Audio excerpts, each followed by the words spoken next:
ఒకే విడతలో భరోసా ఈ నెల 30న 73 లక్షల మంది రైతుల ఖాతాల్లో నగదు.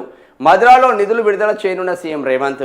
ఇక నుంచి ఖరీఫ్ సీజన్కే పెట్టుబడి సాయం అందజేతావు. ఒక సీజన్కి అంటిగా అయిపోయింది.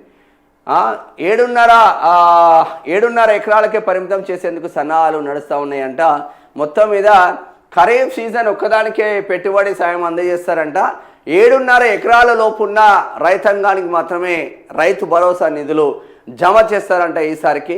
మరిగా వచ్చేసరికి మంగళ హారతులు వాడతారా కాంగ్రెస్ వాళ్ళు అంటే అదే పాడే అవకాశాలు మాత్రం ఉన్నది.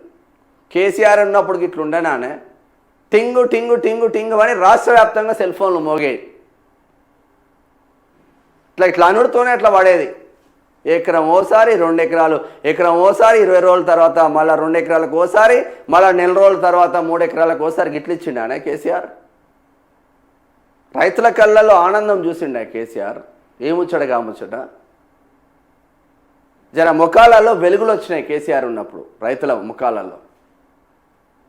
మనం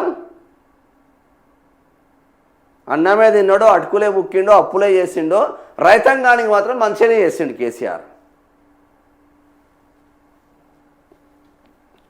ఇక ప్రభుత్వానికి ఆర్థిక భారమైన రైతులకు భరోసా పంపిణీ చేసేందుకు ఏర్పాట్లు చేస్తుంది. ఆర్థిక భారం ఎందుకైతుందే?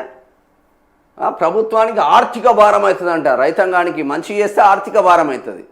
మీరు కబ్జాలు చేసుకుంటే భారం లేదు. ఒక్కొక్క నా కొడుకులు, ఒక్కొక్క మినిస్టర్లు ఇప్పటికే 100 ఎకరాలు కబ్జాలు చేసిండ్రు. ఇక్కడ పీకి కట్టలు కడుతున్నారానే మీరు ఎవడరా? వాటిపైన ఎంక్వైరీలు చేయలే. పడాన్చెర్లో 100 ఎకరాలు కబ్జా అయింది, పీకి కట్టలు కట్టిండ్లా. ఇట్లా అన్ని జిల్లాలలో కబ్జాలకు గురవుతుందా? సిద్దిపేటలో మంత్రి పొన్నమే కబ్జా చేసిండని ఆరోపణలు వచ్చినాయి కదా. ఆ భూమి రిటర్న్ తీసుకున్నారానే? ఆ భూమిలో విలువ కనేది పెద్ద లెక్కన రైతాంగానికి ఇచ్చేది. నా కొడుకు, ఒక్కొక్క మంత్రి ఒక నెల సంపాదన కాదు ఇది మొత్తం. అట్లా సంపాదిస్తున్నారు ఒక్కొక్కడు. ఈ నెల 30న ఖమ్మం జిల్లా మధుర నియోజకవర్గంలో జరగనున్న బహిరంగ సభలో సీఎం రేవంత్ రెడ్డి నిధులు విడుదల చేయనున్నట్లు ఇప్పటికే ఖరీఫ్ సీజన్ ప్రారంభం కావడంతో రైతులకు పెట్టుబడి సాయం అందించేందుకు కొత్త పట్టా పాసు బుక్ వివరాలను CCLA నుంచి ప్రభుత్వం తెప్పించింది. మొత్తం 73 లక్షల మంది ఖాతాల్లో, రైతుల ఖాతాల్లో 9,000 కోట్లు జమ చేసేందుకు పక్కగా ప్లాన్ వేస్తుంది. యాసంగిలో 2 ఎకరాలకే పెట్టుబడి సాయం అందించడంతో రైతుల నుంచి వ్యతిరేకత వచ్చింది. దీంతో దాని నుంచి బయటపడేందుకు ఒకేసారి జమ చేస్తే బాగుంటుందని ప్రభుత్వ పెద్దలు భావిస్తున్నారు. ఇక నిధుల కొరత ఏర్పడితే మొదట ఎకరం చొప్పున 9 రోజుల్లో పూర్తిగా పంపిణీ చేసే అవకాశం ఉందని వ్యవసాయ శాఖ టాక్ వినిపిస్తుంది. మళ్ళా మొదటికి వస్తేవి ఏం లాభం? అప్పుడు ఇవ్వకపోతే ఇప్పుడు కనీసం 7.5 ఎకరాలు ఉన్నోని కన్నా ఒకటేసారి పడేస్తావా అంటే అది లేదు. 7.5 ఎకరాలకే పరిమితం అంట, గుర్తుపెట్టుకోండి. ఇక మరోసారి యాసంగి సీజన్లో భరోసా సాయం అందజేయడంపై అనుమానాలు వ్యక్తమవుతున్నాయి. రబీ సీజన్లో పంటల సాగు తక్కువగా ఉంటుంది. వరి, మొక్కజొన్న, కూరగాయల పంటలు మాత్రమే సాగవుతాయి. అయితే వరి తర్వాత పెద్ద మొత్తంలో సాగు చేసే పంట పత్తి. ఇది వానాకాలంలోనే వేయగా జనవరి వరకు పూర్తవుతుంది. రెండోసారి రబీలో సాగు చేయరు. అలాంటప్పుడు పత్తికి పెట్టుబడి సాయం ఎందుకని ప్రభుత్వ పెద్దలు సమాలోచన చేస్తున్నట్టు తెలిసింది. దీంతో రైతు భరోసా ఒక ఖరీఫ్ సీజన్కే పంపిణీ చేసే అవకాశం ఉందని వ్యవసాయ శాఖలో ప్రచారం జరుగుతుంది. ధనవంతులైన రైతులకు కూడా భరోసా ఇస్తే ప్రభుత్వానికి ప్రయోజనం లేదని, చిన్నకారు రైతులకే వేయాలని అంచనాకు వచ్చినట్టు సమాచారం. వచ్చే వానాకాలం 7 ఎకరాల 20 గుంటలు అంటే 7.5 ఎకరాలకు పరిమితి పెట్టి ఆలోపు భూమి కలిగిన వారికే భరోసా సాయం అందజేయాలని ప్రభుత్వం భావిస్తున్నట్లు తెలిపింది. రాష్ట్రంలో 1.50 కోట్ల ఎకరాల భూమి ఉంటే అందులో 20 నుంచి 25 లక్షల ఎకరాల భూమి రియల్ ఎస్టేట్, కాలువలు, కుంటలు, బీడు భూములు, సాగుకు పనికిరాని పడావు భూములు ఉన్నాయి. వీటిని భరోసా జాబితా నుంచి ప్రభుత్వం ఇప్పటికే తొలగించనున్నది. శాటిలైట్ సర్వేనే కీలకం. ఇటీవల వ్యవసాయ విశ్వవిద్యాలయం శాటిలైట్ చిత్రాల ఆధారంగా ప్రతి గ్రామంలో సర్వే నెంబర్ వారీగా పంట విస్తీర్ణం లెక్కించేందుకు స్విట్జర్లాండ్ దేశానికి చెందిన సార్ మ్యాప్ సంస్థతో ఒప్పందం చేసుకుని రాష్ట్ర వ్యాప్తంగా పంటల సాగు వివరాలను సేకరించింది. 95% ఎలాంటి పంటలు వేశారో గుర్తించింది. శాటిలైట్ సర్వే చేసిన వివరాలను పైలట్ ప్రాజెక్టు కింద జిల్లాకు ఐదు గ్రామాలను ఎంపిక చేసి ఏఈఓలతో సర్వే చేయించగా ఒకే విధంగా వచ్చింది. దీంతో ఇక నుంచి శాటిలైట్ సర్వే ఆధారంగానే పెట్టుబడి సాయం అందించనున్నది. ఈ సర్వే ద్వారా ప్రకృతి విపత్తులకు నష్టపోయిన రైతులను గుర్తించి పరిహారం అందజేయవచ్చు. సాగు చేసిన భూముల ఆధారంగా విత్తనాలు, ఎరువులు ఎంత కావాలో ముందస్తుగా సిద్ధం చేసుకునే వీలుంటుందని ప్రభుత్వం ప్రవేశపెట్టే ప్రతి పథకం పంట సాగు చేసిన రైతులకే అందుతుందని ప్రభుత్వం బలంగా నమ్ముతుంది. మొత్తం మీద 7.5 ఎకరాలకే ఇస్తారంట. ఒకే పంటకు సాయం. మంచిగానే ఉన్నది కథ. ఖత్తర్లో పెడుతుంది కాంగ్రెస్, ఖత్తర్లో పెడుతుంది. రైతులకు కాంగ్రెస్ ఖత్తర్లో పెడుతుంది. ఇప్పుడు ఒకే పంటకు సాయం, రైతు భరోసా నిధులు సాగు చేసే రైతులకే పంపిణీ చేయాలని లక్ష్యంగా రేవంత్ ప్రభుత్వం ప్లాన్ వేస్తుంది. గత బీఆర్ఎస్ ప్రభుత్వంలో సాగు అంటే తెలియని పట్టాదారు పాస్బుక్ కలిగిన వారందరికీ అప్పనంగా పెట్టుబడి సాయం ఖాతాలో జమ చేసింది. అయితే ఇక నుంచి ప్రజల సొమ్ము వృధా కాకుండా పంట సాగు చేసే వారికి భరోసా సాయం అందించాలని నిర్ణయానికి వచ్చినట్టు తెలిసింది.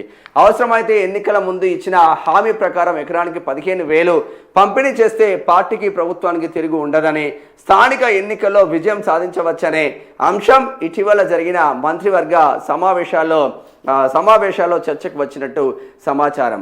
10 ఎకరాలకు పైగా భూమి ఉన్నవారికి పెట్టుబడి సాయం అందిస్తే ఎలాంటి ప్రయోజనం లేదని, పేద మధ్యతరగతి రైతులకు వేస్తే అన్ని రకాలుగా ప్రయోజనం ఉంటుందని డిస్కస్ చేసినట్టు టాక్ వినిపిస్తుంది.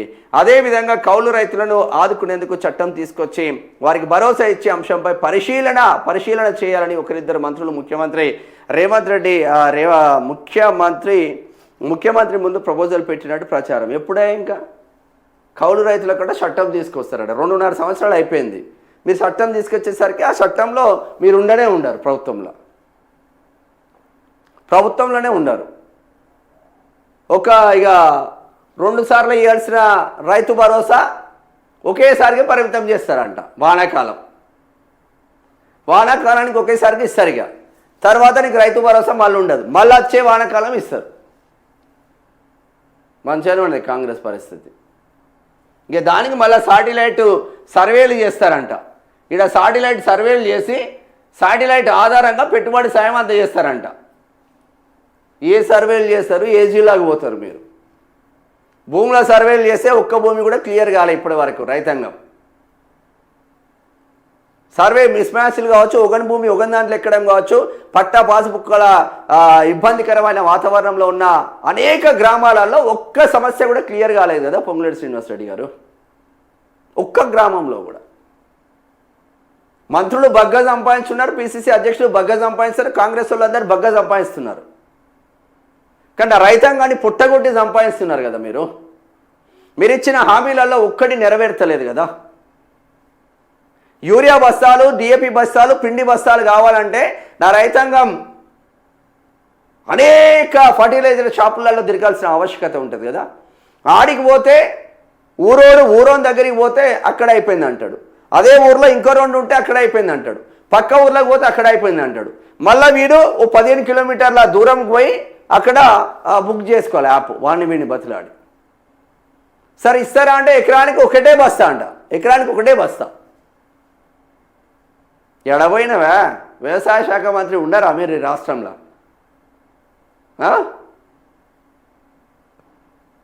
కేసీఆర్ ఉన్నప్పుడు ఎట్లుండే? క్యూ లైన్లు ఉన్నాయనే కేసీఆర్ ఉన్నప్పుడు చెప్పుల క్యూ లైన్లు. ఉమ్మడి ఆంధ్రప్రదేశ్లో కాంగ్రెస్ హయాంలో మొత్తం ఇదే కదా, మొత్తం క్యూ లైన్లే కదా. మరి తెలంగాణ రాష్ట్రం వచ్చిన తర్వాత కేసీఆర్ వచ్చిన తర్వాత క్యూ లైన్లు ఎందుకు పోయినాయి? బిందెలు పట్టుకొని మా అక్క చెల్లెళ్ళు రోడ్ల మీదకి వేయటోళ్ళు కదా నీళ్ళ కోసం. మరి ఆ బిందెలు ఎటు పోయినాయి కదా. రైతు చచ్చిపోతే వారం రోజులు తిరగకముందే రైతు బీమా వచ్చింది కదా. 2 పంటలకు 2 సార్లు, సంవత్సరానికి 2 సార్లు 5-5 వేల చొప్పున టకటక రైతు బంధు పడ్డది కదా. మరి మనం ఎందుకు వేయకపోతే శాటిలైట్ సర్వేలు చేసి 7.5 ఎకరాల కట్టవ పెట్టడం తప్పు లేదు. మేము తప్పు కూడా అనట్లే. చిన్న సన్నకారు రైతులే 80% ఉంటుంది కాబట్టి వాళ్ళని ఆదుకోవాల్సిన ఆవశ్యకత ఉంటుంది. ఏ రైతాంగానికి సబ్సిడీ మీద ఒక మంచి రైతు, అవగాహన ఉన్న రైతు, 10 మందికి ఉపయోగపడే రైతుకు సబ్సిడీ మీద ట్రాక్టర్లు ఇచ్చిందనే ఒక్క రైతు కన్నా? ఆదర్శ రైతులు మండలానికి ఒక్కడని ఉంటాడు కదా. మొత్తం వ్యవసాయం మీదే వాడి మైండ్ మొత్తం పెట్టి, ఆడ రైతులు కావచ్చు, మగ రైతులు కావచ్చు, ఆదర్శ రైతులు మండలానికి ఒక్కడని ఉన్నాడు కదా.